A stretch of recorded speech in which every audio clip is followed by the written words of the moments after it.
이제 드디어 우리가 요한계시록을 함께 나누게 되었습니다.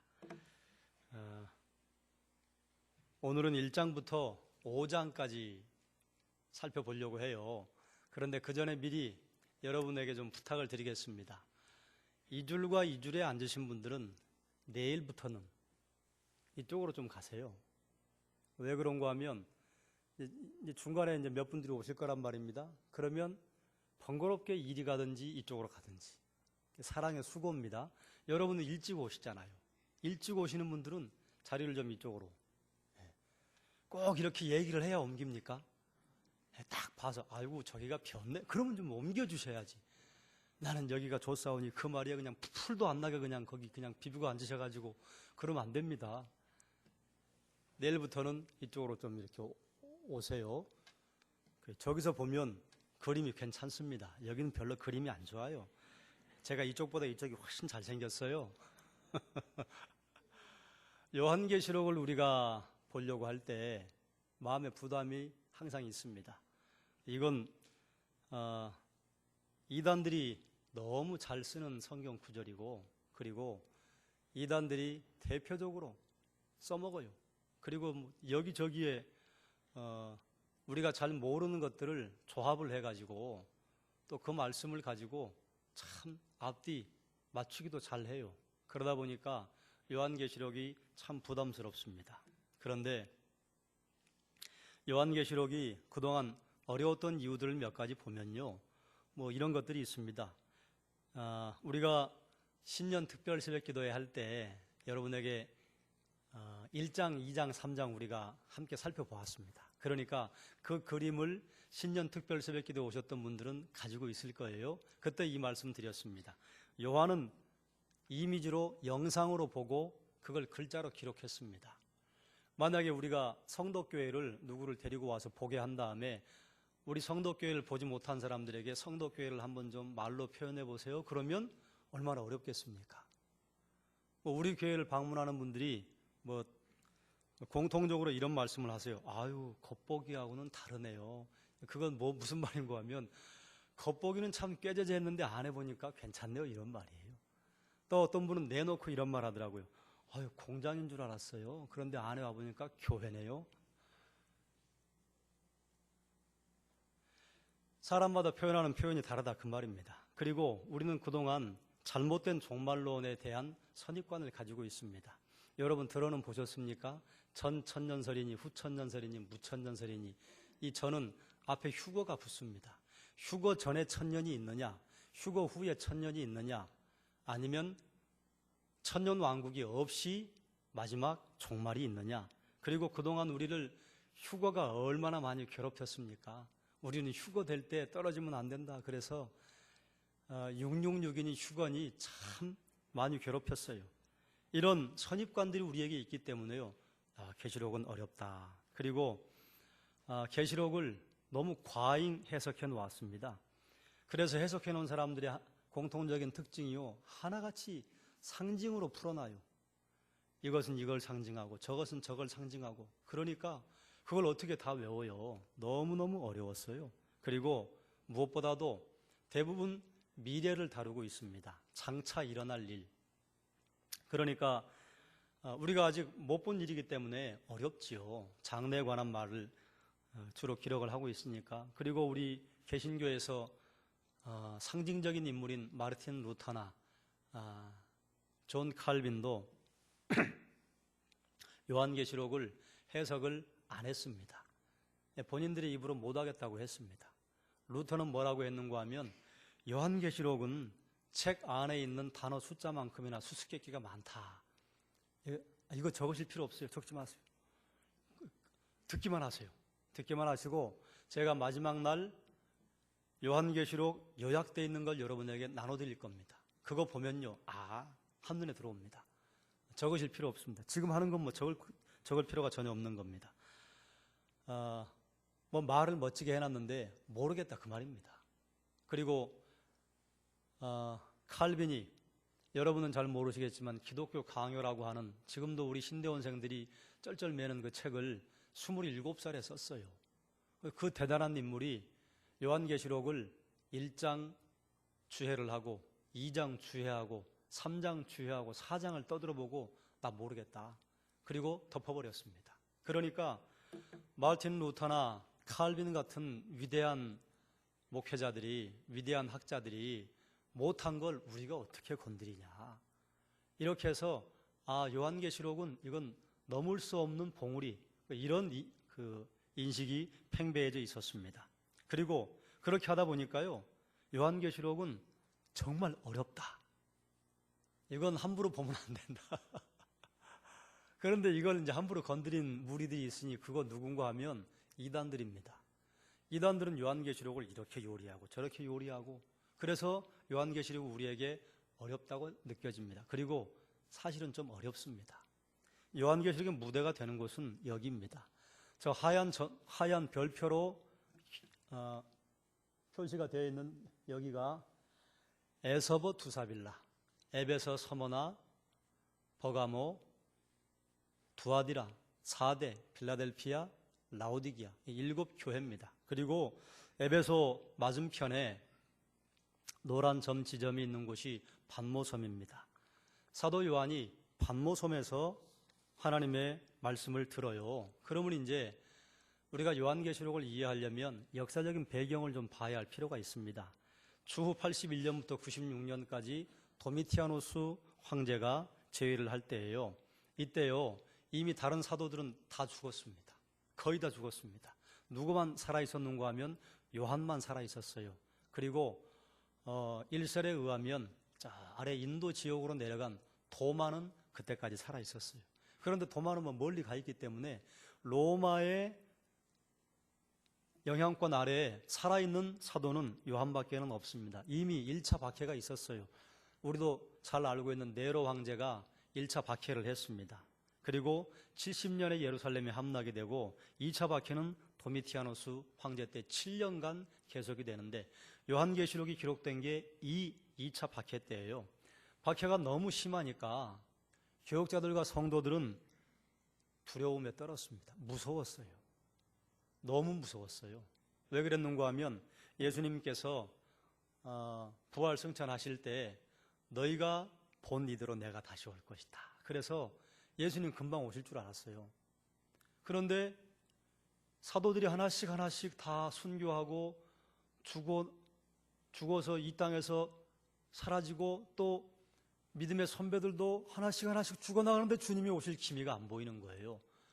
네로가 박해를 할 때는 좀 견뎠어요. 왜 그런가 하면 네로가 박해를 할 때는 전 로마로 이게 퍼지지 않았습니다. 로마 시가지에서만 주로 일어난 박해였어요. 견딜만 했단 말이에요. 그런데 도미티아누스 때는요, 이게 확장됐습니다. 전 로마는 아니었지만 꽤 넓은 지역에 거의 대개 초대 교회들이 있던 자리에 핍박의 그림자가 드리워졌어요. 그러니 무서워요. 왜 무서웠느냐? 너 예수 믿을래? 안 믿을래? 안 믿으면 교수형 달랑 그리 끝내버리면 별로 안 무서워요.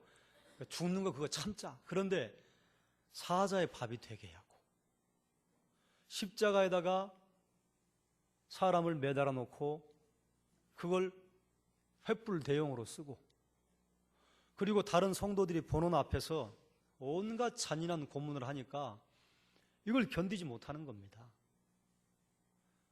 누가 우리를 죽인다 그러는데 총살한다 그러면요, 그거 죽을 만해요. 그때만 참. 그러나 그때도 너무너무 무서워요. 그래서 주님이 그렇게 능력이 많으신 분이신데 어떻게 주님의 사도들이 이렇게 순교당하는 것을 보고만 계실까? 하나님의 백성들이 순교하는 것을 왜 이렇게 보고만 계시는가? 두려웠어요. 그렇다고 신앙을 버릴 수도 있는 것도 아니고, 그래서 믿음이 연약한 성도들은 그리스도의 제 이름은 없는가 보다. 그러니까 이 말은 무슨 말인가 하면 예수님 하신 말씀 못 믿겠다 그 말이에요. 그러니까 신앙을 버릴락 말락 하는 그런 사람들이 있었고, 그리고 어떤 성도들은 바로 오실 것이다. 바로 오니까 조금만 견디자. 바로 오실 것이니까 다른 모든 일과들을 제치고 오직 주님만 기다리자. 그래서 늘 종말을 바로 기다리는 사람들이 하는 그런 동일한 모습을 나타내는 무리들이 있었습니다. 도미티아누스 황제가 어떤 사람인가 그냥 지나가겠습니다. 어쨌든 도미티아누스 황제가 이렇게 박해를 했다 그 말이에요. 로마가 기독교를 박해한 것이 총 10명의 황제에 의해서 일어났습니다. 뭐 이걸 우리가 다 살펴볼 필요는 없겠고, 맨 위에 보면 네로 황제 때예요. 이때 로마와 로마 근교에서만 박해가 이루어졌습니다. 그러니까 지금의 터키 지역, 초대교회 아시아 7교회는 박해가 있지 않았어요. 그리고 예루살렘도 마찬가지고, 지금의 안디옥 지역도 마찬가지고, 레바논에 있는. 그런데 이때 이제 바울과 베드로가 순교합니다. 바울은 목을 배임당해서 순교하고, 베드로는 십자가에 거꾸로 매달려서 죽임을 당하고, 그 다음에 이제 요한계시록의 배경이 되는 이 2차 박해 때, 도미티아노스 황제 때 로마의 클레멘트라고 하는 사람이 순교를 당하고, 그리고 우리가 잘 아는 사도 요한이 반모섬으로 유배를 갑니다. 그런데 이 10대 박해가 몇 년 동안 이루어졌는가 하면 무려 250년간 진행이 됩니다. 250년 동안 10번의 박해가 있으니까요, 평균 20년 간격으로 큰 박해가 지나간 겁니다. 우리나라 역사하고 비교를 해보면 우리가 이해가 좀 빠를 거예요. 우리 일제 36년간 강점기 아니었습니까? 그런데도 치가 떨리잖아요. 그런데 그때 36년의 그 시간 동안 대한민국의 역사와 대한민국의 정통성, 대한민국의 주체성 거의 대개 말살됐습니다.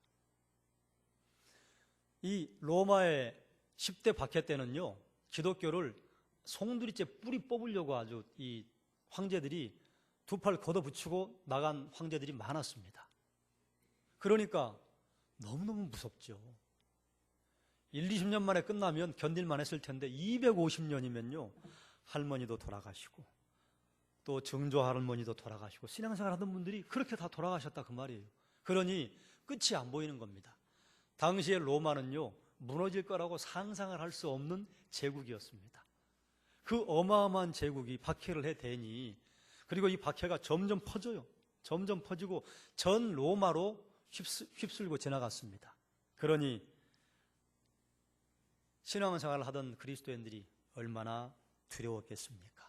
그러면 성도들만 두려웠을까? 하나님도 지금 염려 천만이에요. 왜 그러신가 하면 이제 고작 2번째인데 두려워 벌벌 떤단 말이죠. 앞으로 8번이나 더 남았는데, 그래서 이때 성도들에게 하나님의 메시지를 보내주지 않으면 성도들이 그 신앙이 흔들릴까 지극히 염려 가장 많이 하시는 분이 하나님이세요. 그래서 하나님께서 반모섬에 유배 가 있는 요한에게 주의 날에 계시를 보냅니다. 우리 한번 1장 1절 말씀을 같이 읽겠습니다. 읽습니다. 예수 그리스도의 계시라. 이는 하나님이 그에게 주사 반드시 속히 일어날 일들을 그 종들에게 보이시려고 그의 천사를 그 종 요한에게 보내어 알게 하신 것이라. 아멘. 예수 그리스도가 계시를 주시는데요, 어떻게 주시느냐? 계시 방법입니다. 천사를 보내셨어요. 누구에게 보냈습니까? 요한에게 보냈습니다. 그러면 천사를 요한에게 보내신 목적이 무엇이냐? 그 종들에게 그리스도의 계시를 보여주시려고. 그러니까 요한계시록을 기록해 주신 목적은요, 우리 보라고 남겨주셨다 그 말입니다. 그러니까 우리가 이거를 봐야 돼요. 이건 보면 안 되는 거다, 잘못 봤다가는 큰 위험에 빠진다, 이러고 덮어놓으면 안 되는 책이라 그 말입니다. 그래서 내가 보는 것을 너는 두루마리에 써서 7교회에 보내라. 사도 요한이 자기가 들은 말씀을 성경에 그대로 기록해 놓았습니다. 그러면 이제 그렇게 계시를 보여주신 예수 그리스도의 모습이 어떤가? 13절 말씀 보면요, 촛대 사이에 인자 같은 이가 발에 끌리는 옷을 입고 가슴에 금띠를 띠고. 여러분 한번 상상해 보십시오. 14절은요, 그의 머리와 털의 희기가 흰 양털 같고 눈 같으며 그의 눈은 불꽃 같고. 15절에 보면 그의 발은 풀무에 단련한 빛난 주석 같고 그의 음성은 많은 물소리와 같으며. 16절은요, 그의 오른손에 7별이 있고 그의 입에서 좌우에 날선 검이 나오고 그 얼굴은 해가 힘있게 비추는 것 같더라. 여러분 좀 상상이 되십니까? 예수님의 모습이 어떨지? 이걸 어떤 분이 이렇게 표현을 해놨습니다. 이런 모습일 것이다.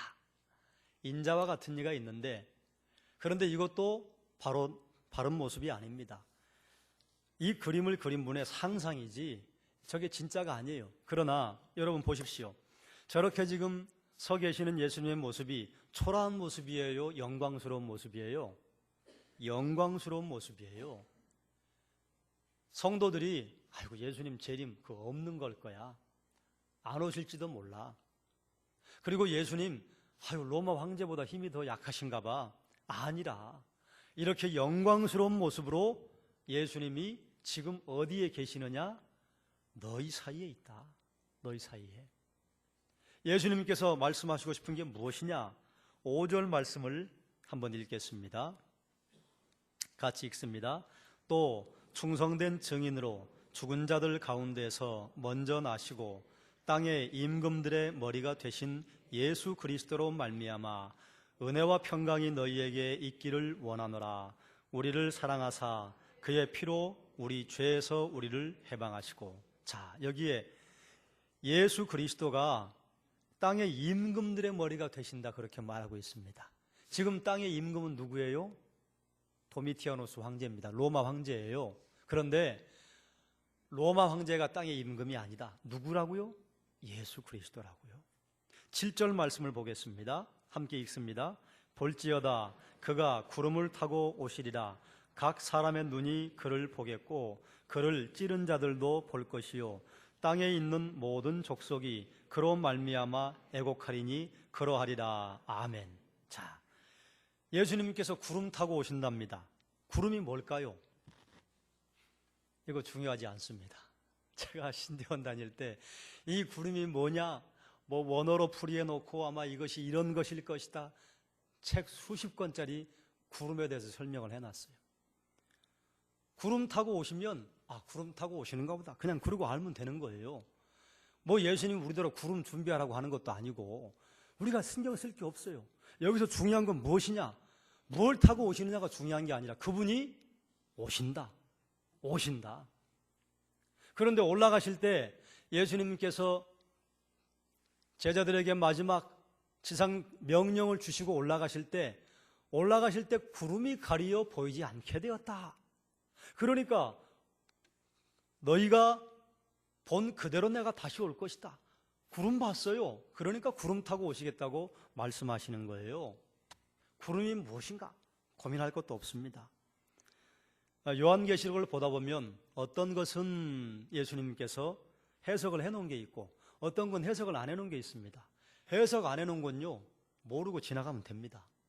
해석해놓은 것만 아멘으로 받아들이면 돼요. 8절을 볼까요? 함께 읽습니다.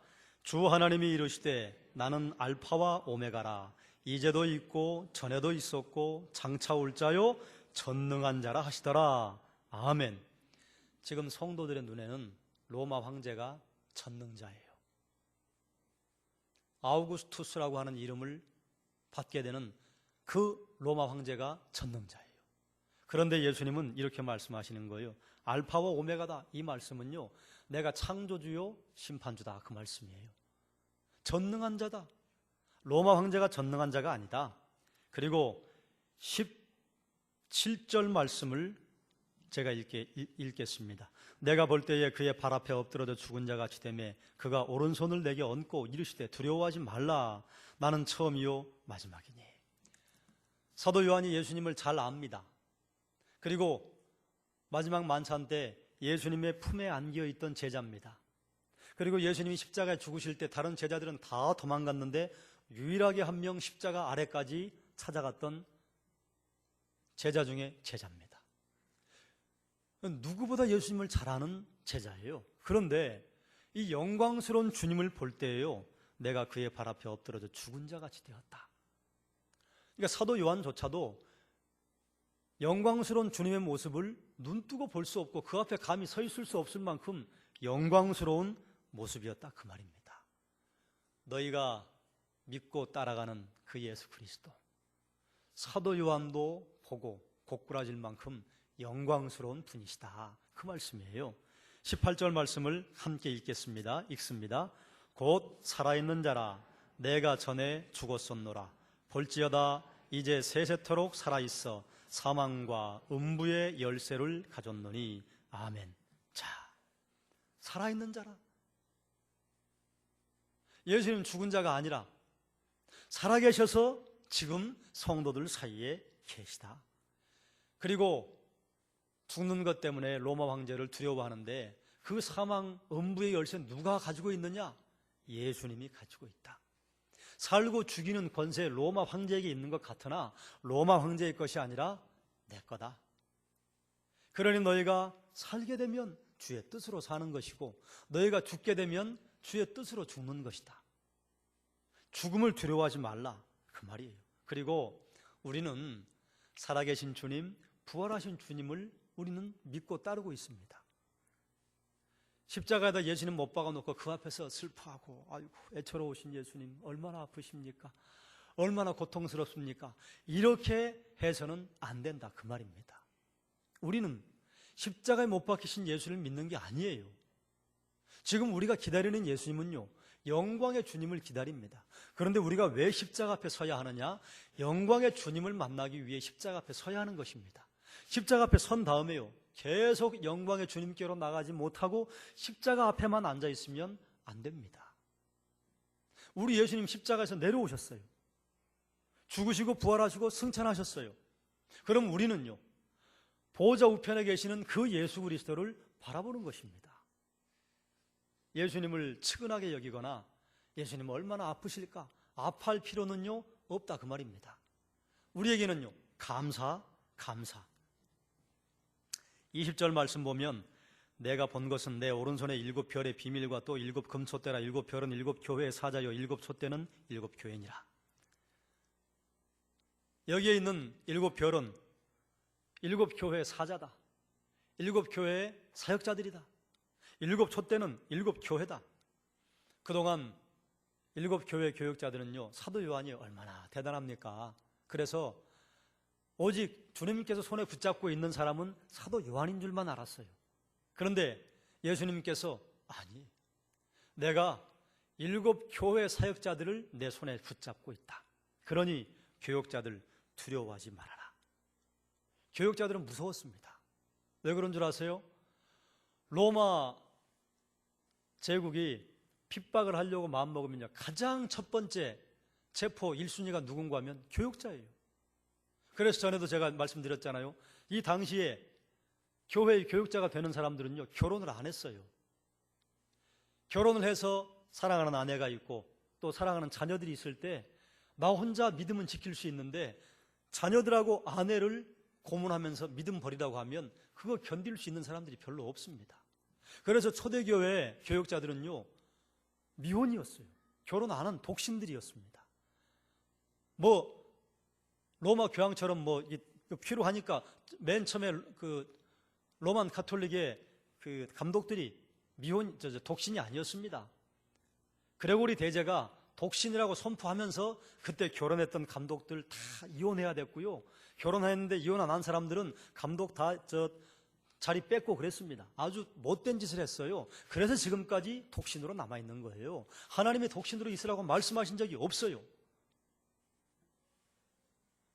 초대교회 때 독신으로 있었던 것은 신앙 지키려고 독신으로 있었던 거예요. 그러니 그렇게 비장한 각오를 하고 목회자로 헌신 사역하고 있는데 좀 정부에서 로마 제국에서 좀 들썩들썩 했다 하면 체포 1순위가 교역자니까 얼마나 무서워요. 얼마나 두려워요. 그러나 7 교회 사역자들 내가 내 손에 붙잡고 있다 그 말이에요. 그러니 뭐 하라고 하시는 말씀을 주신 것인가? 황제가 전능자가 아니고 내가 전능자다. 황제가 땅의 임금들이 아니다. 땅의 임금들의 머리는 나다. 나는 죽어있는 자가 아니다. 살아있는 자다. 그리고 사망과 음부의 열쇠 내 손 안에 있다. 내가 7교회 교역자들을 붙잡고 있고 7교회 사이에 이렇게 영광스러운 모습으로 지금 임재해 있다. 그러니 결론이 무엇이냐? 이겁니다. 따라합시다. 두려워하지 말라. 1장의 주제는 두려워하지 말랍니다. 여러 가지를 적어 놓으셨는데 말씀하고 싶은 게 무엇이냐? 두려워하지 말아라. 무서워하지 말아라. 왜 두려워하지 말라고 했을까요? 두려워하니까요. 무서워 벌벌 떠니까요. 교역자도 벌벌 떨고 성도도 벌벌 떨고 하여간 교회 다니는 사람들이 다 벌벌 떠니까 벌벌 떨지 말아라. 두려워하지 말아라. 지난번에도 말씀을 드렸는데 요한계시록에서 우리에게 알려주고 싶은 것은 3가지입니다. 우리가 오늘 본문으로 읽었던 19절과 20절, 내가 본 것, 그 다음에 지금 있는 일, 마지막으로 장차 될 일, 이 3가지 요한계시록이 말하고 있는 것입니다. 한번 따라 하십시다. 내가 본 것, 지금 있는 일, 장차 될 일. 자, 내가 본 것 1장 끝났습니다. 우리 하나 봤어요? 자, 그럼 이제 지금 있는 일, 우리가 지난번에 신년 특별 새벽 기도회 때 함께 나누었는데 다시 한번 좀 점검을 해야 합니다. 이걸 점검하고 몇 가지 나눌 말씀이 있어요. 맨 처음 교회가 에베소 교회입니다. 저건 에베소 교회는 아닙니다. 에베소 교회 그 유적지를 찍어 놓은 거예요. 어디가 에베소 교회인지 몰라요. 여기가 교회다 그렇게 남아있는 유적이 없기 때문에. 그러면 에베소 교회에 어떤 말씀을 주님이 주셨느냐? 오른손에 7표를 붙잡고 7 금초대 다니시는 이이시다. 교회 가운데 하나님이 임재 있으시다. 칭찬도 하시고 책망도 했습니다. 이건 제가 말씀드리지 않아도 여러분이 잘 아실 거예요. 집에 가서 여러분이 정리해 보시면 됩니다. 무엇을 칭찬받고 무엇을 책망을 받았는가. 그래서 우리가 신앙생활 잘하는 것은요, 7 교회가 칭찬받은 거 우리가 하면 칭찬받아요. 7 교회가 책망받은 거 우리가 골라서 하면요, 책망받습니다. 해서는 안 되는 일, 해야 할 일 너무 자세하게 잘 나와 있어요. 그래서 예수님께서 에베소 교회에 무엇 말씀을 하셨는가 하면, 내가 만약에 돌이키지 않으면 그 촛대 옮겨버리겠다. 그런데요, 옮겨버렸어요. 에베소 교회에 가지고 있었던 그 교회의 지도력이요, 안디옥으로 옮겨져 버렸습니다. 에베소 교회 참 대단한 교회입니다. 사도 바울이 개척을 하고 디모데가 사역을 하고 누가와 사도 요한이 사역을 했던 교회예요. 얼마나 쟁쟁한 사람들이 그곳에서 사역을 했습니까? 그리고 에베소는요, 바울이 복음을 전하다가 죽을 뻔한 곳이었고, 그리고 디모데, 바울의 영적인 아들 디모데가요, 거기서 우상 숭배하는 사람들 앞에서 이거 우상 숭배 앞에 우상 숭배하고 우상에게 축제를 하는 것은 잘못되었습니다. 이거 선포하다가요, 거기서 죽습니다. 아주 우리에게는 잊을 수 없는 유명한 곳이에요. 그런데 처음 사랑 버렸어요. 그래 주님께서 옮기겠다고 하시더니 옮겨버렸습니다. 에베소에는 지금 교회 흔적도 없어요. 찾아볼 수도 없어요. 그 다음이 서머나 교회입니다. 서머나 교회 내부입니다. 서머나 교회는요, 아직도 있습니다. 개신교회는 아니에요. 정교회 형태로 있는데, 처음이요 나중이요 죽었다가 살아나신 이가 말씀하시는데, 서머나 교회는요, 칭찬만 들었습니다. 어떤 칭찬을 들었느냐? 핍박 가운데 인내하고 네가 변치 않게 영적인 풍요로움을 가지고 있었다. 그래서 지금도 서머나 교회는요, 존재합니다. 아직 있어요. 그 다음 버가모 교회입니다. 버가모 교회는요, 저렇게 유적만 있습니다. 사라졌어요. 좌우에 날선 검을 가지신 이가, 날선 검을 왜 말씀하시는지 신년 특별 새벽 기도회 때 말씀을 드렸어요. 거기에 로마 총독이 있었습니다. 날선 검을 가진 총독이 있었고, 날선 검을 쓸 수 없는 총독이 있다 했습니다. 날선 검을 가진 양날의 검을 가진 총독은 그 자리에서 즉결 심판을 할 수 있는 권세가 있었습니다. 그래서 사람들이 버가모에 있는 그리스도인들이 두려워하니까 두려워하지 말아라. 날선검 내가 가지고 있다. 그걸 로마 총독이 가지고 있는 게 아니다. 너희가 핍박 가운데 믿음 잘 지켰다. 그런데 책망할 게 있다. 너희 가운데 니골라당의 교훈을 쫓아서 음행하는 사람들이 있다. 회개해라. 그 다음에 두아디라 교회입니다. 두아디라 교회도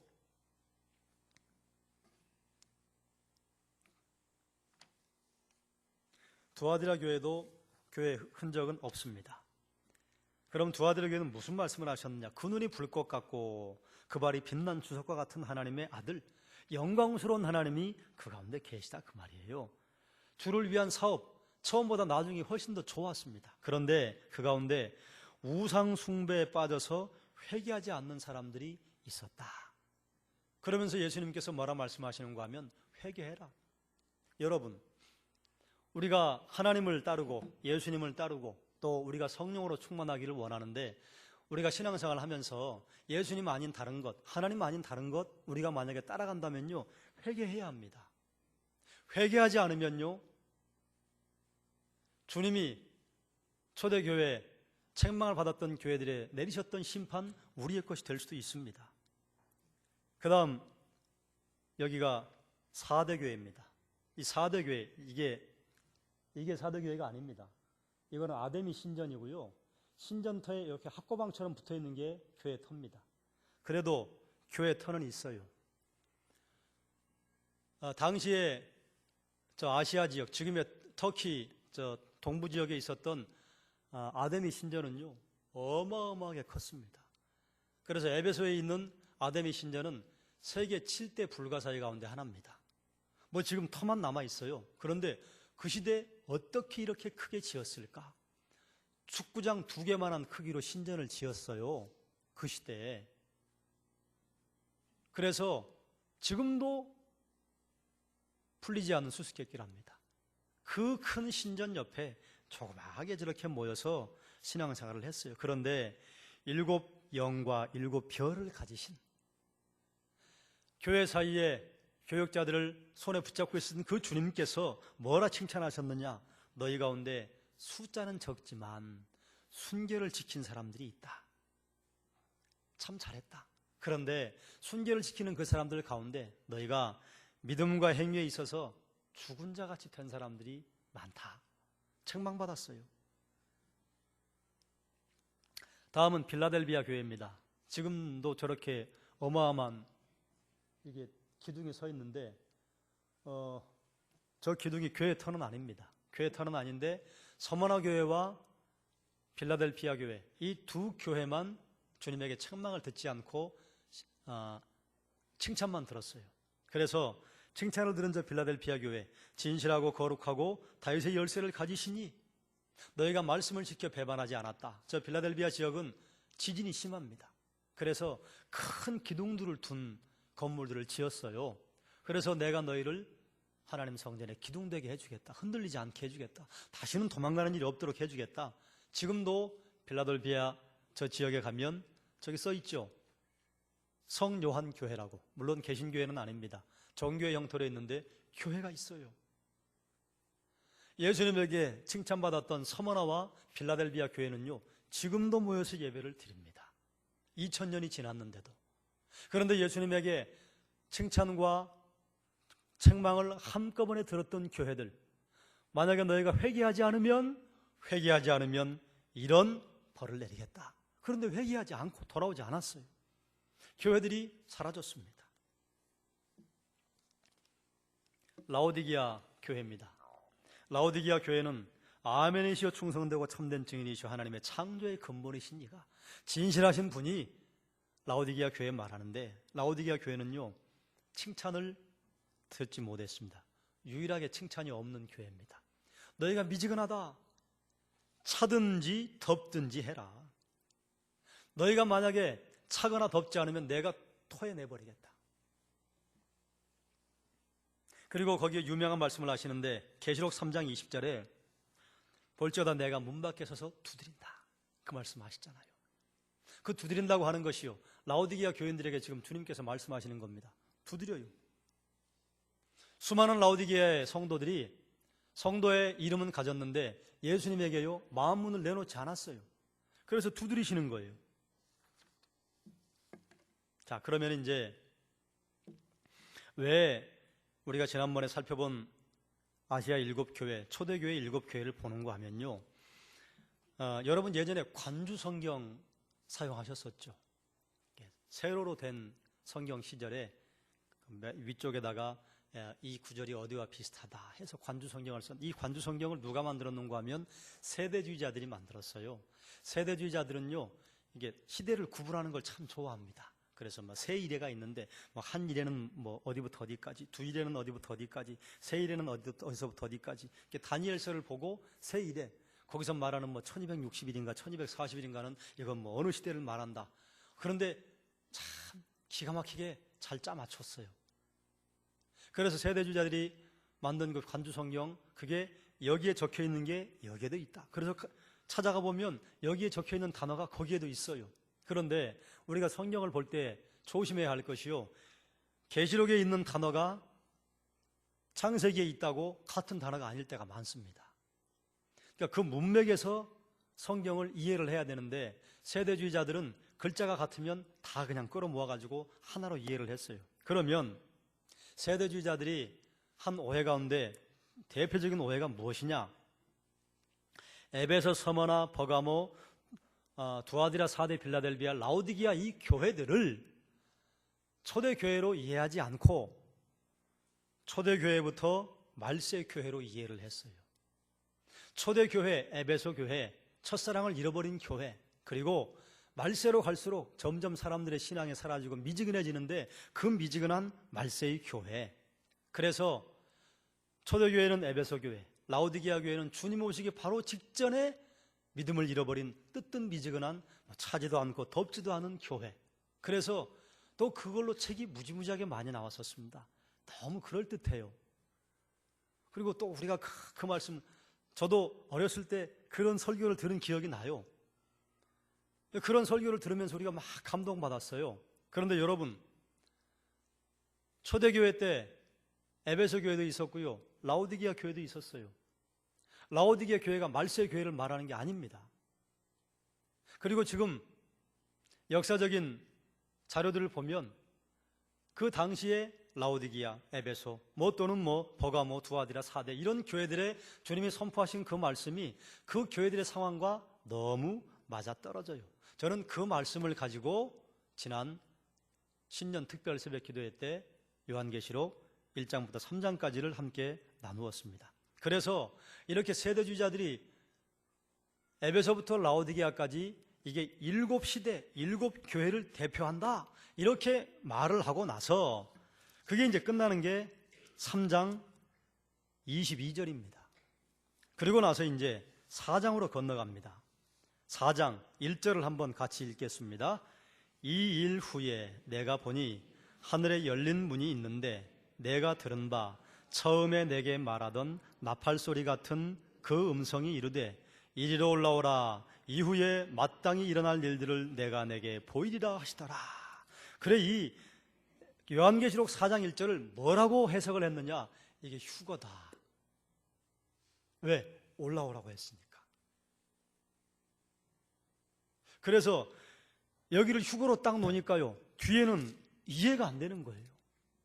앞에 이미 휴거 돼버렸으니까 그러면 7 봉인, 7 나팔, 7 대접, 이건 믿는 자가 다 당하는 심판인가?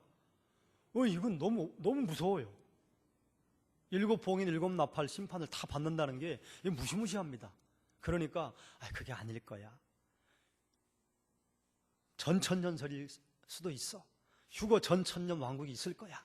또 어떤 사람은 아니야, 휴거 후에 천년 왕국이야. 봐, 휴거 후 4장 1절에 휴거가 있는데 저 뒤에 가서 천년 왕국이 나오잖아. 19장인가 20장에 나와요.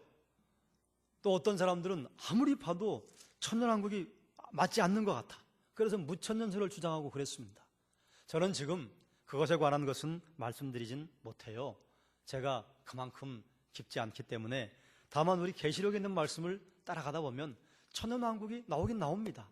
그럼 이제 그걸 계시록에 있는 대로 우리는 받아들이면 됩니다. 그런데 여기서 왜 이것이 휴거가 아니냐? 휴거가 맞다면요, 올라간 사람들이 집단으로 올라가야 됩니다. 그런데 4장 1절 마지막에 보면요, 이후에 마땅히 일어날 일들을 내가 내게 보이리라. 내가 너희에게 보이리라가 아니고 내가 너한테 보여주겠다. 여기서 너가 누굽니까? 요한이에요.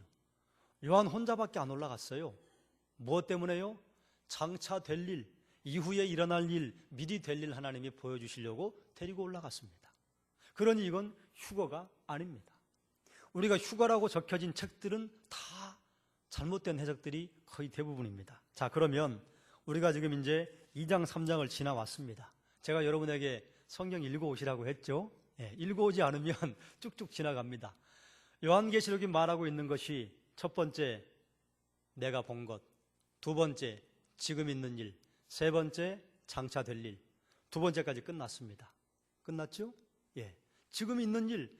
에베소 교회, 서머나 교회, 버가모, 두아디라, 사대, 빌라델피아, 라오디기아 교회 지금 이런 일이 있다.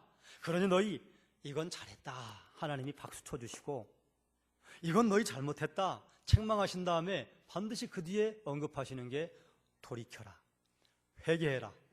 회개하지 않으면 내가 내 입에 검으로 와서 너희를 치고, 회개하지 않으면 이 교회 촛대를 옮겨버리고, 회개하지 않으면 심판을 내릴 것이다.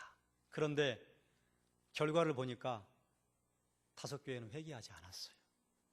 2교회만 열심히 하나님 앞에 믿음을 지킨 것 같아요. 지금 있는 일입니다. 그래서 이 편지를, 이 두루마리를 7교회 다 보내라. 그리고 이 7교회가 이걸 다 회람 형식으로 돌려봤습니다. 다 봤어요. 그래서 이게 우리가 지금 칭찬받을 일이구나. 이게 우리가 지금 책망받을 일이구나. 그럼 우리는 이렇게 해야 되겠구나. 예수님이 가르쳐 주셨단 말이에요. 몰라서 죄 짓는 건요, 그건 하나님이 봐주십니다. 그런데 뻔히 알고 죄 짓는 건요, 그건 죄질이 더 나빠요. 그래서 미성년자가 죄 짓는 건요, 법도 봐줘요. 그럴 수 있어. 그런데 성인이 죄 지으면요, 그건 나빠요. 두 남자가 서로 싸웠어요. 싸운데 보니까 한 사람은 평범하고 한 사람은 태권도 사범이에요. 누가 벌 더 많이 받는 줄 압니까? 태권도 사범이에요. 이 사람은요, 손이 아니에요. 무기예요. 건드리면 죽여요, 사람을. 하나님께서, 예수 그리스도께서 계시를 주셨어요. 너희 지금 이거 책망받을 일이다. 그리고 심판 안 하셨어요, 그때. 이거 만약에 돌이키지 않으면 심판할 거다. 가르쳐 줬으니까요. 이제는 뺄 길이 없는 겁니다. 교회가요, 사라졌어요. 교회가 사라진 것으로만 이해하면 될 것인가? 아니에요. 교회가 사라질 때 교회가 한 군데 서 있다고 하는 것은 얼마나 영광스러운 일입니까? 참 감사하고 영광스러운 일이에요. 그리스도의 몸이잖아요. 그런데 여기다 교회 두면 안 되겠다. 그리스도의 몸 다 버리겠다. 그래서 그리스도의 몸임에도 불구하고 예수님께서 빼버릴 정도가 되었다면, 그러면 얼마나 심각했겠습니까? 그래서 우리가 요한계시록 2장과 3장을 볼 때는요, 아까도 말씀드렸듯이 칭찬받은 일이 무엇인가? 그거 여러분 하면 됩니다. 책망받은 일이 무엇인가? 그거 돌이켜서요, 하지 않으시면 됩니다. 그러면 하나님께서 주시는 복이요, 우리에게 옵니다. 그래서 지금 있는 일까지 끝났습니다. 자, 그럼 이제 요한이 하늘로 올라갔잖아요. 하늘로 올라갔는데 하늘에 열린 문이 있는데 하늘에서 소리가 나서 너 이리로 올라와라. 그래서 올라갔단 말이에요. 이 올라간 것에 대해서 제가 방금 우리가 그동안 좀 헷갈렸던, 그리고 많이 오해를 하고 있었던 성경적인 해석에 대해서 말씀을 드렸어요. 자, 4장 1절을 봤습니다. 4장 1절, 마땅히 일어날 일이라 이렇게 말하고 있어요. 근데 여기서 이제 좀 헷갈리는 일이 발생을 합니다. 요한계시록 우리가 아까 읽었던 1장 19절에서는요, 장차 될 일이라 이렇게 적어놨어요. 그런데 4장 1절에는요, 마땅히 일어날 일이라 이렇게 해놨어요. 그러니까 앞에는 장차 될 일이고 4장 1절은 마땅히 일어날 일들이다. 그러니까 4장 1절 그 사이에 간격이 있고 이건 서로 다른 일이다. 이렇게 오해하기가 딱 좋은 내용인데, 그런데 원어 성경을 보면요, 같아요. 같은 말을 영어 성경은 조금 다르게 번역해 놓고 한글 성경은 이렇게 번역해 놓은 겁니다. 그러니까 장차 될 일이요, 1장 19절에 장차 될 일이 4장 1절에 마땅히 일어날 일입니다. 그러니까 장차 될 일을 보여주겠다고 하셨는데요, 이제 4장 1절에서 보여주겠다, 그 말씀하신 거예요. 중요한 것 우리가 이제 끝냈습니다. 자, 그러면 4장 3절을 한번 보십시다. 4장 3절 함께 읽습니다. 앉으신 이의 모양이 벽옥과 홍보석 같고 또 무지개가 있어 보좌에 둘렸는데 그 모양이 녹보석 같더라. 자, 여러분에게 여쭤보겠습니다. 벽옥이 뭘까요? 홍보석이 뭘까요? 녹보석이 뭘까요? 이걸 한 2, 30년 전에 신학자들은 벽옥은 이런 보석인데 이 보석은 보석의 그 의미가 이런 것이다. 그리고 이 벽옥은 이럴 때 사용한다. 그러므로 여기서 벽옥이라고 하는 것은 소설을 쫙 써가지고 책 한두 권 막 만들어냈어요. 벽옥은 벽옥이에요. 홍보석은요, 빨간 보석이고요. 녹보석은요, 녹색 보석이에요. 아무것도 아니에요. 그런데 이걸 가지고 이건 뭘 상징하고 그러다 보니까요, 빠져 죽어요. 여기서 못 나와요. 이 보석은 뭘 말할까? 도대체 유리바다는 뭘 말할까? 수정은 뭘 말할까? 4장 4절 또 보겠습니다. 읽습니다. 또 보좌에 둘려 24 보좌들이 있고 그 보좌들 위에 24 장로들이 흰 옷을 입고 머리에 금관을 쓰고 앉았더라. 지금 이걸 누가 보고 있습니까? 요한. 그렇죠. 아이고, 됐습니다. 이제 됐어요. 요한이 보고 있어요. 그럼 여기에 24 장로는 누굴까요? 몰라요. 왜뇨? 안 적어놨으니까. 그런데 24 장로를요, 숫자가 딱 맞아 떨어져요. 24 장로는 구약의 12지파와 신약의 12사도다. 여러분 믿으십니까? 우리 여기 아멘하고 받아들였어요. 한 20, 30년 전에. 그런데 이게 지금 현재 요한이 보고 있는 광경이에요. 이건 장차 될 일이 아니에요. 그런데 사도 요한은 지금 여기 있어요. 그런데 사도 요한의 분신이 거기 가서 앉아있단 말이에요? 아니잖아요. 24 장로는 24 장로예요. 누군지 몰라요. 언제 가면 알 수 있어요? 우리가 주님 나라 가면 알 수 있어요. 주님 나라 가면 알 수 있는 것, 지금 여기서 이게 뭘까 고민할 이유가 없습니다. 5절을 제가 읽을게요. 보호자로부터 번개와 음성과 우레소리가 나고 보호자 앞에 켠 7 등불이 있으니 이는 하나님의 7 영이라. 여기서 등불 7이 뭘까요? 예? 뭐예요, 청년들? 뭐라고요? 거기 적어놨잖아요. 이는 하나님의 7 영이라.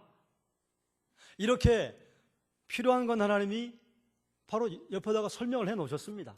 그 설명만 우리가 그냥 받아들이면 돼요. 그런데 설명해 놓지 않으신 걸 우리가 받아들일 필요는 없습니다. 6절을 또 보면요, 보좌 앞에 수정과 같은 유리바다가 있고 보좌 가운데와 보좌 주위에 4 생물이 있는데 앞뒤에 눈들이 가득하더라. 눈이 왜 가득할까요? 잘 보라고 가득한 겁니다. 이 눈이 왜 가득할까? 이걸 가지고 또 책 굉장히 많이 나왔어요. 자, 이제 더 헷갈리는 건 7절입니다. 같이 읽을까요? 시작. 그 첫째 생물은 사자 같고 둘째 생물은 송아지 같고 그 셋째 생물은 얼굴이 사람 같고 그 넷째 생물은 날아가는 독수리 같은데. 지금 여기 생물이 누굽니까? 천사예요. 그런데 사자 같고 송아지 같고 사람 같고 독수리 같고 그렇게 형체가 비슷하다는 것이지 그게 사자고 송아지고 사람이고 독수리는 아니라 그 말이에요. 거기에 같다고 표현을 해놨어요. 그래서 이것을 미국의 신학자들은 뭐라고 설명을 했느냐? 4개네? 그럼 사하면 딱 떠오르는 게 뭐예요? 사복음서. 이건 사복음서야. 그래서 여기서 이제 또 마인드맵을 계속 합니다. 그래서 사자는 동물의 왕이다. 송아지는 종처럼, 그리고 사람은 인자라고 표현할 수 있고 독수리는 새들의 제왕 아니냐. 그래서 예수님을 왕으로 표현한 것이 마태복음입니다. 예수님을 종으로 표현한 게 누가복음이에요. 예수님을 인자로 표현한 게 마가복음 아니다. 마가복음이 예수님을 종으로 표현했을 겁니다. 인자로 표현한 게 누가복음이에요. 그리고 예수님을 하나님의 아들로 표현한 게 요한복음입니다. 그래서 마태복음을 사자복음, 누가복음을 인자복음, 마가복음을 송아지복음, 그리고 요한복음을 독수리복음. 기가 막히잖아요. 제가 CC에서 성경 공부할 때 이거 배우면서 기가 막히다, 감동했어요. 그런데 이 네 생물이 사복음서라고 하는 어떤 근거도 요한계시록에 없습니다. 천사예요. 천사라고 적어놨어요. 천사예요. 그래서 이걸 이렇게 그림으로 표현을 해놨어요. 그러면 이제 저 그림도 진짜가 아닙니다. 상상해서 적어놓은 거예요. 보좌가 저렇게 빛나고 그 앞에 네 생물이 있고, 그리고 양옆으로 12명씩 24장로가 있고, 그리고 이제 지금 여기서 나오는 저 뒤에 천사들은요, 요한계시록 저 뒤에 가면 나오는 광경인데, 천사들이 뒤에서 하나님에게 거룩하다, 거룩하다, 거룩하다 찬양하고 있는 걸 화가가 상상으로 그려놓은 겁니다. 상상입니다. 그러나 상상을 해놓은 그림 보면 우리에게 도움이 되잖아요. 그럼 이제 10절을 한번 보겠습니다. 24장로들이 보좌에 앉으신 이 앞에 엎드려 세세토록 살아계시는 이에게 경배하고 자기의 관을 보좌 앞에 드리며 이르되, 우리 주 하나님의 영광과 존귀와 권능을 받으시는 것이 합당하오니 주께서 만물을 지으신지라 만물이 주의 뜻대로 있었고 또 주의 지으심을 받았나이다. 할렐루야. 아마 이렇게 했을 것이다. 이것도 상상입니다. 자, 그러면 여러분, 우리가 지금 요한복음 4장에서 요한계시록 4장에 이 본 광경은요, 이거 장차 될 일입니까? 아닙니까? 장차 될 일 아니에요. 이건 사도 요한이 천사가 올라오라고 그래서 올라가가지고 장차 될 일을 보려고 하기 전에 하나님의 보좌를 봤더니 이렇게 생겼더라. 요한이 본 것입니다. 그럼 이제 4장 끝났습니다. 4장까지 이해가 되시죠? 그 다음에 이제 5장부터 장차 될 일이 나옵니다. 5장 1절을 함께 읽겠습니다. 내가 보매 보좌에 앉으신 이의 오른손에 두루마리가 있으니 안팎으로 썼고 7인으로 봉하였더라. 두루마리가 있는데 7인으로 봉했어요.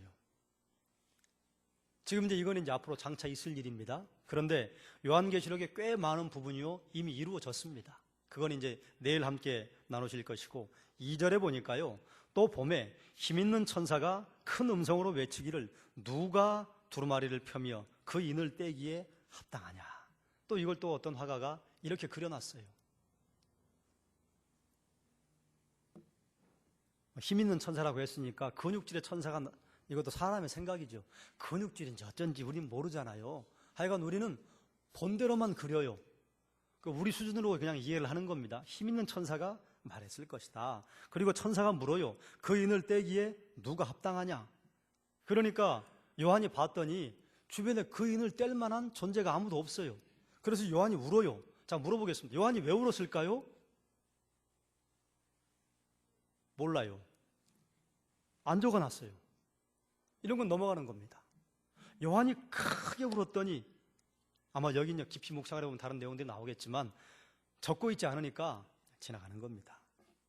그런데 5절에 장로 중에 한 사람이 내게 말하되 울지 말아라. 왜 울지 말라고 했을까요? 우니까. 너무 간단한 답이잖아요. 우니까 울지 말라고 한 거예요. 왜 두려워하지 말라고 했어요? 두려워하니까. 유다 지파의 사자 다윗의 뿌리가 이겼으니 그 두루마리와 그 7인을 떼시리라. 유다 지파의 사자 다윗의 뿌리가 이겼으니 그 두루마리와 그 7인을 떼시리라. 이게 누굽니까? 이분이 예수님, 어린 양. 그래서 요한이 정신을 차리고 보니 6절에 보좌와 내 생물과 장로들 사이에 한 어린 양이 섰는데 일찍이 죽임을 당한 것 같더라. 그에게 7뿔과 7눈이 있으니 이 눈들은 온 땅에 보내심을 받은 하나님의 7 영이더라. 양이 있는데 7뿔과 7눈이 있대요. 7뿔과 7눈이 있으면 어떻게 생겼을까요? 우리가 상상하는 그런 모습이 아닐 거예요. 그런데 뒤에 가서 이제 그림을 한번 보겠습니다. 7절에 보니까 그 어린 양이 나와서 보좌에 앉으신 이의 오른손에서 두루마리를 취하시니라. 떼려고 취하셨다, 그 말이에요. 이런, 또 이제 이렇게 그림을 그려놨어요. 아마 이런 두루마리가 아닐까. 저것도 이스라엘에 있는 두루마리예요. 천국이 어떤 모습인지 우리는 몰라요. 다만 상상할 뿐입니다. 저렇게 진흙을 붙여가지고 거기에 도장을 찍어서 떼지 못하도록 만들어 놓습니다. 7개의 봉인이 있어요. 자, 그럼 이제 이걸 봐서 저 안에 축복의 글이 들어있을까요? 심판의 글이 들어있을까요? 심판이죠. 저걸 하나씩 떼시는 순간 심판들이 행해지거든요. 마지막 저걸 뗄 때 심판이 그 다음 7 나팔로 옮겨갑니다. 그럼 이제 8절을 한번 보겠습니다. 그 두루마리를 취하시며 내 생물과 24 장로들이 그 어린 양 앞에 엎드려 각각 검은 거와 향이 가득한 금 대접을 가졌으니 이 향은 성도의 기도들이라. 여기서 향이 뭐라고요? 기도. 그 금 대접은 뭘까요? 몰라요. 금 대접이에요. 그냥 넘어가면 돼요. 이런 거는. 여기에 이 금 대접이 뭘까? 막 또 이걸 또 해석해 놓은 책들이 상당히 많이 있었습니다. 그리고 나서 이제 9절과 10절에 한번 같이 읽겠습니다. 시작. 그들이 새 노래를 불러 이르되 두루마리를 가지시고 그 인봉을 떼기에 합당하시도다. 일찍이 죽임을 당하사 각 족속과 방언과 백성과 나라 가운데서 사람들의 피로 사서 하나님께 드리시고 그들로 우리 하나님 앞에서 나라와 제사장들을 삼으셨으니 그들이 땅에서 왕노로 타리로다 하더라. 아멘. 내용은 이제 내일 다시 보겠습니다. 새 노래가 나옵니다. 새 노래는 무엇이냐? 새 노래가 나올 때 항상 나오는 노래가 있습니다. 모세의 노래, 구원의 노래.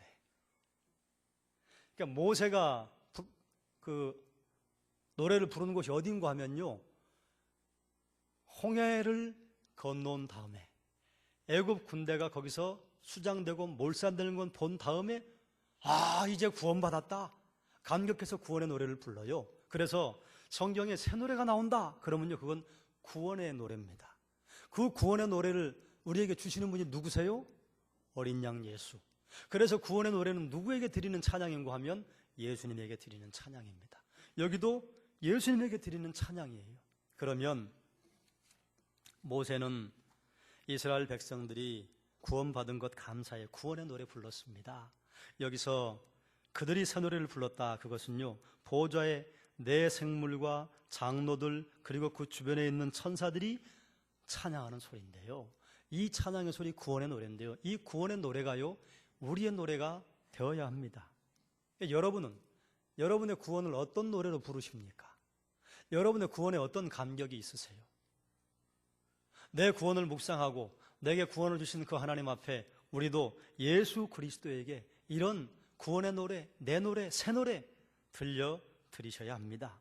그리고 11절을 보면요, 내가 또 들음에 보좌와 생물들과 장로들을 둘러선 많은 천사의 음성이 있으니 그 수가 만만이요 천천이라. 자, 여기 천사의 숫자가 몇입니까? 몇이라고요? 자, 이럴 줄 알았어요. 만만이요 천천이래요.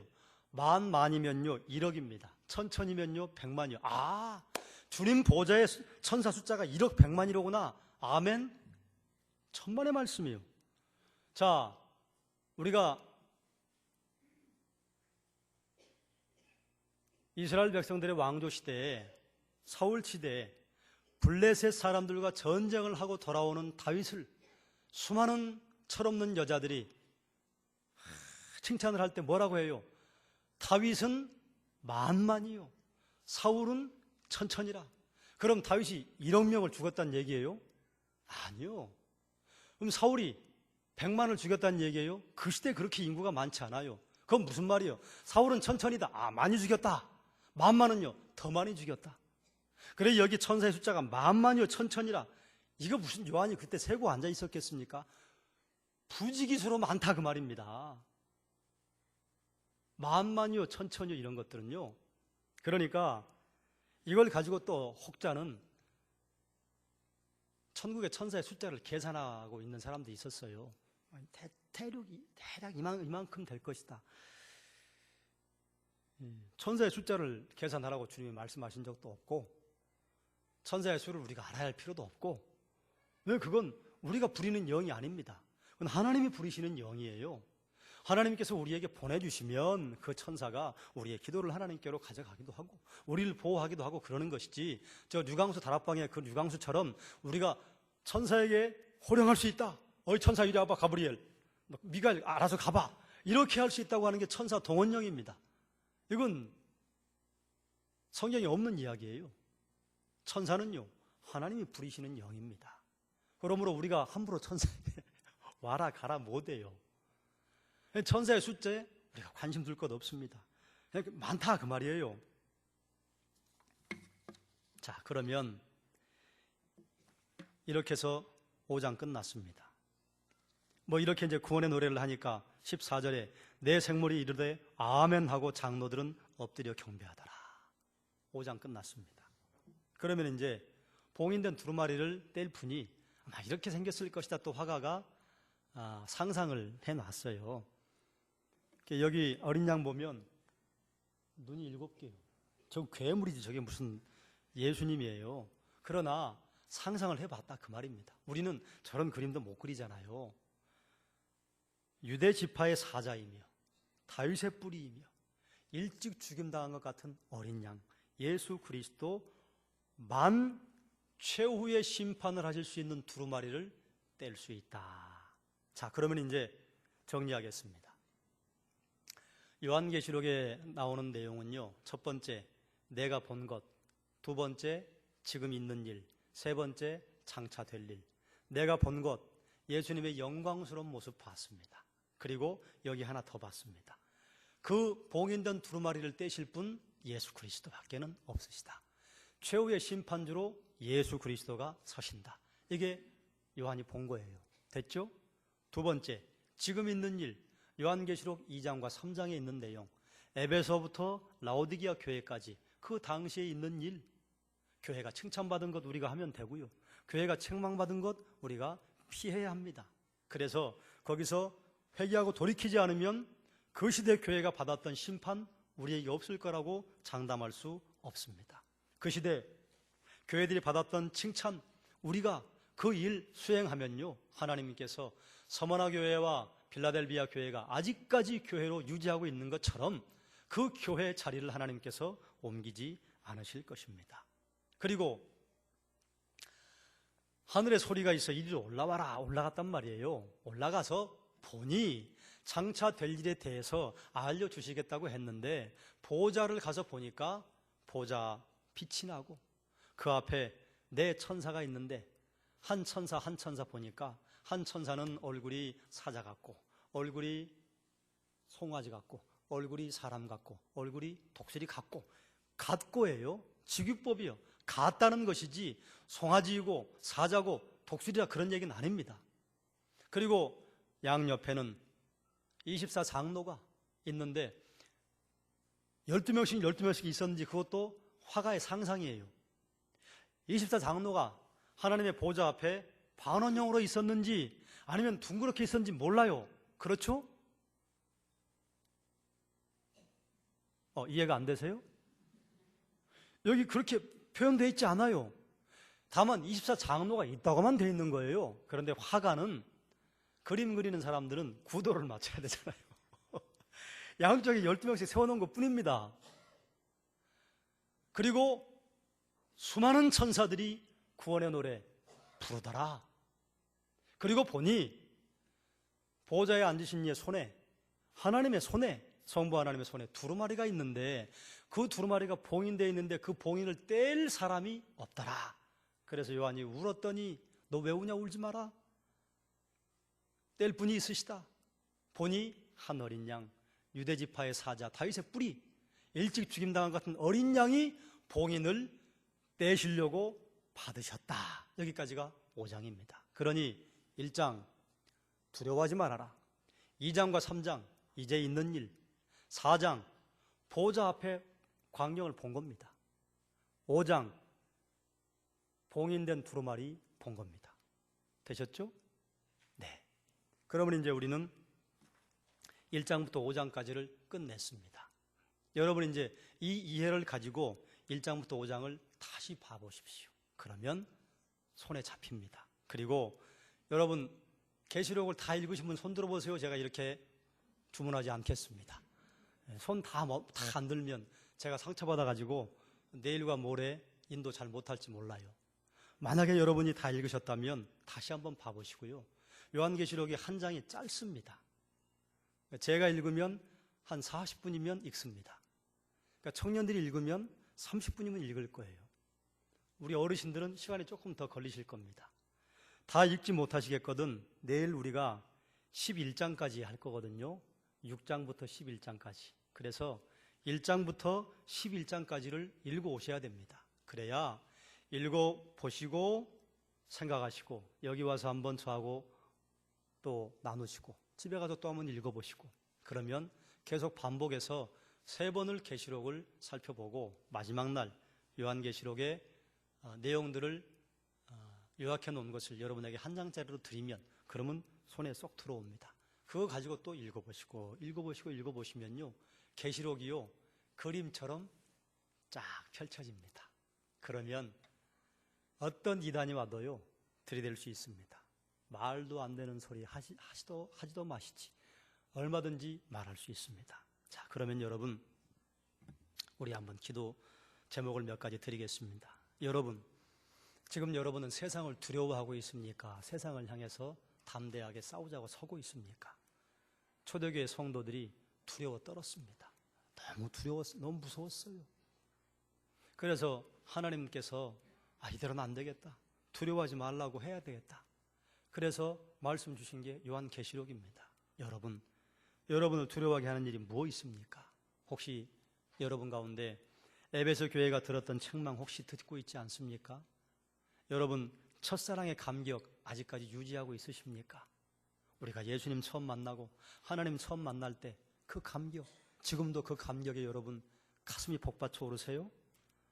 하나님 이외에 니골라당의 교훈을 따르고 자칭 선지자 이세벨을 따르고 이랬던 교회들이 책망받았어요.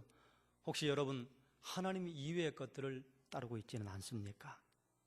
혹시 믿음을 가지고 있는데 행위가 없는 믿음이지 않아요? 혹시 여러분의 믿음의 열매가 사라져버리진 않았습니까? 여러분 신앙은 지금 뜨겁습니까? 아니면 냉철하게 차갑습니까? 아니면 차지도 않고 덥지도 않고 미지근합니까? 주님 뭐라 하셨어요? 내가 토악질이 난다. 우리 예수님만이 마지막 심판을 하실 심판주입니다. 우리 예수님만이 땅의 임금들의 머리가 되십니다. 그 예수님 여러분의 왕이세요? 여러분이 그 예수님을 왕으로 고백하십니까? 여러분이 그 예수님을 여러분의 임금으로 고백을 하십니까? 하나님, 주님을 왕으로, 임금으로 고백하게 해주십시오. 만약에 주님을 우리의 주인으로 왕으로 고백하지 못한다면 우리 회개해야 합니다. 계시록의 말씀이 우리에게 오늘 주어졌습니다. 우리 마지막을 향해 가고 있는 우리 성도의 우리의 신앙의 모습이 과연 주님이 우리를 보시고 책망하실 만한가, 칭찬할 만한가? 여러분의 소리로 잠시 기도하겠습니다. 기도하십시다.